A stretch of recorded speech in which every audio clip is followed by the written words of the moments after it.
Hey everybody, it's Megan and welcome back to my channel, and if you are new here, welcome. I am also known as Reading with Hot Chocolate. Today, I don't have any books for you to review because I did something very important for myself in the past few weeks, and that is give myself a reading break. So today I'm going to talk about why I think it's important to give yourself a little bit of a break when you need it.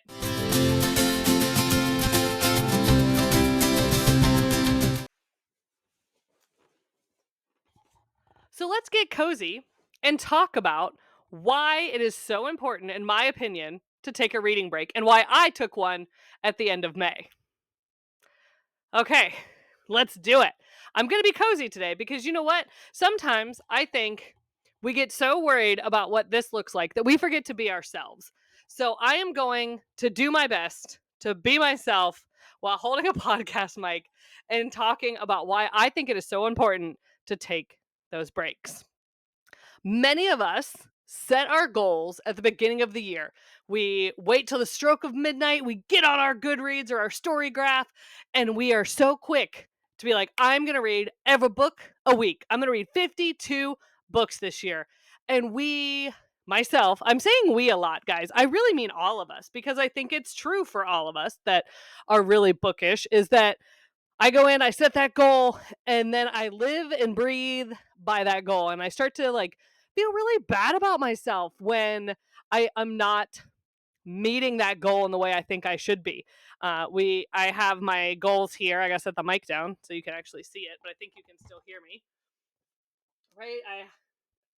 I made my books to read where I fill it in as I've read them. I have the libraries reading challenge. A friend of mine found a Taylor Swift reading challenge, and it becomes all consuming, at least for me. Maybe it's just me. I don't know. You guys sound off in the comments. But I got to the point in May. I was reading A Great Big Beautiful Life by Emily Henry because it had just come out and I was so excited. And it was like 3 or 4 different book clubs. And I was like, yeah. And I got about halfway through the book and I realized that I couldn't tell you who these characters were, even with writing things down in my notes. And if you look at my reading journal for that, actually, it has the least amount of writing in it, I think, because my brain just wasn't there. And I was reading it to read it, not reading it to enjoy it, not reading it because I was still super excited about it. I was reading it because it had become a thing to check off on my list, right? I got to read the new Emily Henry because I love Emily Henry and because I have it for book club and I got to read it. And so when I finished Emily Henry, I said, I am giving myself a 2-week break. I need to do something other than read. I can read if I want to, but I need to give myself permission to not pick up another book right now.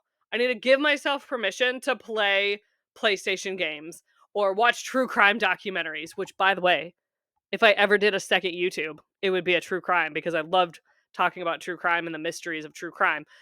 Here nor there, not what we're here to talk about today. But I just really felt like if I give myself this break, I give myself permission to not be overly hyper focused on my reading, I'm going to come back more refreshed. And I did.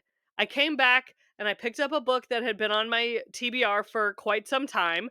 It was called Murder by the Book by Claire Harmon, and I will review it because it's a good book. But I was much more focused, and that was a nonfiction, which was also something I was very cautious of when I came back after. I know it seems like 2 weeks is not a long time, but as a reader, it can be. When I picked up a book, I wanted it to not be something I would have read next, so to speak. I decided to pick something I'd been on my TBR for a while and something that was not a romance because you do get in ruts, right? We have all been there when we get in a rut and we just can't seem to get out of it and you start to lose that passion and excitement because you've read too many of the same genre. So I definitely went for a nonfiction, true crime kind of vibe because it was not a romance. And I'm glad I did because I think if I had picked up another romance, it would have been a mistake. But in that 2 weeks, I felt so refreshed being able to be like, you know what? I've set this goal for myself and myself alone, and nobody else is going to judge me for that goal. I know I neglected you all on YouTube, and I'm so sorry.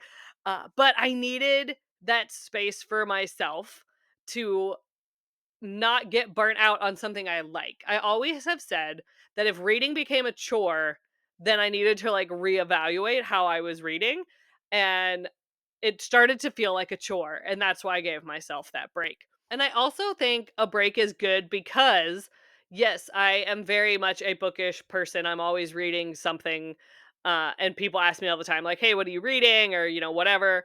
But I also have other things that I enjoy doing just as much as I enjoy reading. And sometimes those things get put on the back burner because I'm like, oh, I've got to read this book because I'm behind on my reading goals and Goodreads is going to yell at me, or, I'm going to feel this imaginary judgment from the world of the internet because I didn't make enough post about what I'm reading this week. Um, which never happens, by the way. I don't think it does. Do maybe bigger creators kind of get like, "Where'd you go? Why aren't you talking about books? Where'd you go?" I haven't experienced that, and I appreciate that from the bookish community that I haven't. But there's other things to do. It could be watching movies. I went to Galaxy Con here in Oklahoma City, which, by the way, I got to meet the cast of Twilight, which was freaking awesome. Be able to enjoy other things is still really important to the balance of my reading life. So I think it's important, especially we're halfway through the year, right? We're in June, we're at the 6 month mark, that maybe we all take a minute and think about, like, am I where I want to be? Am I still enjoying this, or has it become a checkbox where I have to get done with this book so I can get to the next book, so I can get to the next book? I think we all fall into that a little bit, especially as new releases continue to come out. Your TBR pile continues to grow of books you've bought and haven't read, which can also be a stressor. There are times where I kind of have analysis paralysis and I come in and I sit in front of this bookshelf and I go, I don't know what to read and I couldn't begin to guess because I don't know what I'm in the mood for, because I'm definitely a mood reader. So if I'm not in the mood, all bets are off on what I'm reading. But I do think being able to give yourself a break and be okay with it is so important for anything you're doing. You could be painting, you could be an author, you could be just a person on the internet talking about books. You could be doing 100 things, but being able to give yourself that grace and that break, I think, helps strengthen your enjoyment of that activity, because it doesn't feel like a chore and it doesn't feel like something that you like have to do. And I think that is super important. And I still did some bookish things in that time. I popped into bookstores. I went and, saw friends from the bookstores and that kind of thing. And I was still lurking around on TikTok and on Instagram and, posting when I felt like it. I actually posted a couple times and said, on a reading break, but I'm playing this PlayStation game or whatever it is. So I still kind of had interaction with the people online, but it wasn't necessarily all book focused and all book required. And I thoroughly enjoyed that little break. And now I'm back at it, and I've got a couple of books actually I need to review for you guys. And I just wanted to say thank you for sticking around during my break for my. I'm at 200 subscribers now, you guys. I'm so excited.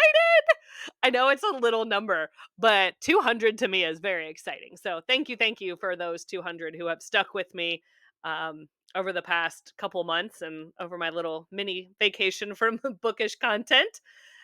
But yeah, how many of you guys, sound off in the comments, how many of you guys feel that pressure to meet these arbitrary goals that we have set for ourselves, or feel like you always have to be reading a book because people expect you to be reading a book because you're the bookish friend, or any of those type of things? And do you give yourself a break, and how did you feel after the break? Let me know. All right. And don't forget to hit that subscribe button and turn on those notifications so you never miss a video. See you soon.